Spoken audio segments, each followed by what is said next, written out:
But again, I think that puts it in a very, very excellent, succinct manner exactly what the root of the problem is, not the branches of the problem, and not, oh, if we can only get the right guy into power, into that position of power, then everything will be better. But the question that position of power even exists, if we can just break down that mental barrier to questioning that level of the pyramid scheme that's been invented, then we can actually go some way towards getting rid of the physical instantiation of this collective delusion. Now, obviously, this is a very huge subject that covers literally every aspect of our lives and existence, so we're not exactly going to be able to plumb the bottom of that barrel today in this 1-hour podcast episode, but I hope that this does get some people out there in the audience who haven't considered it yet, at least thinking along the lines of what are the implications of this philosophy. I'm not even asking you to believe it yet, you don't have to, just let's think about some of the implications of what this means. And also, let's refute some of the, I think, too knee-jerk types of refutations that come along with this, because I think there are some basic misunderstandings of even what that term anarchy means, which is why it's such a loaded term and why I prefer to talk about voluntarism, because I think that gets more to the heart of the issue about voluntary participation rather than coercive authority, which actually doesn't exist. And so I would like to make the distinction here to say that people like to talk about, oh, well, without government there would be no social security net, or there would be no army to defend us from the bad guys, there would be no X, Y, Z, whatever it is that people have that problem with. Without government, we couldn't do this.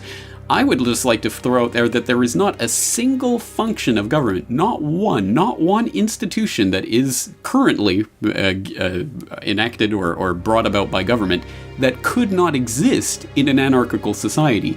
Anarchy doesn't mean the absence of these institutions, these ideas, the idea of some sort of social safety net or a standing army or whatever it is. It's not the absence of those institutions, it's the absence of any coercive authority to demand, at the end of the barrel of a gun, participation in an institution like that. So it is absolutely possible for anything that the government currently does to be completely there in an anarchical society. Just means you don't have to participate in it. You don't have to have anything to do with it. If you have a different idea about how that institution should be run or instituted, you can start your own and you can compete with the one that currently exists, like in a free market. Wow, imagine that, a marketplace of ideas. Now this is an exceptionally important point to make, because again, it means that when you have a one-on-one conversation with anyone about this subject, they are almost inevitably going to bring up that point that they think is the killer point. Well, for example, you might be talking to someone on the left side of the spectrum who says, you can't get rid of government because then we would not have the social safety net and you'd have people starving to death on the streets. And if you're talking to a human being in that situation, I'm willing to bet for almost everyone out there, I'm sure there might be some sociopaths out there who aren't like this, but for almost every single person that you ever meet in your life, if you're having that conversation with them, you are going to have that conversation. You're going to say, well, I personally don't want to see people starving to death on the street. I don't take any delight in that. I don't want that to happen. If I saw my neighbor starving to death on the street, you can bet I would try to do something about that. And I would imagine that my interlocutor would, since they're arguing for the social safety net, have that exact same human concern. I don't want to see people starving to death on the street.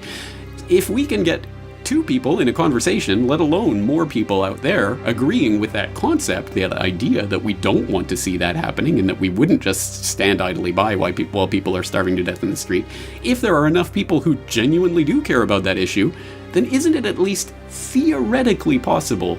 We don't even have to talk about specifically the instantiation, but isn't it theoretically possible? Could we imagine a universe without contradiction in which all of those people who do care about that issue could voluntarily find a way to come together to make sure that those people don't starve to death on the street? Or is the argument literally that without some outside authority with a gun pointed at anyone who doesn't want to participate in that system is the only way to organize an institution that would take care of the poor?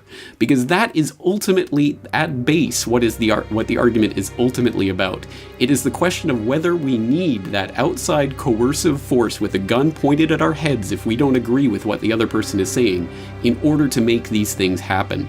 And I like to believe, and I don't think it's a belief, I mean, this is actually something that we can actually see in the real world, but let's put it in those terms for people. I like to believe that we can actually create any institution that we want through voluntary interaction.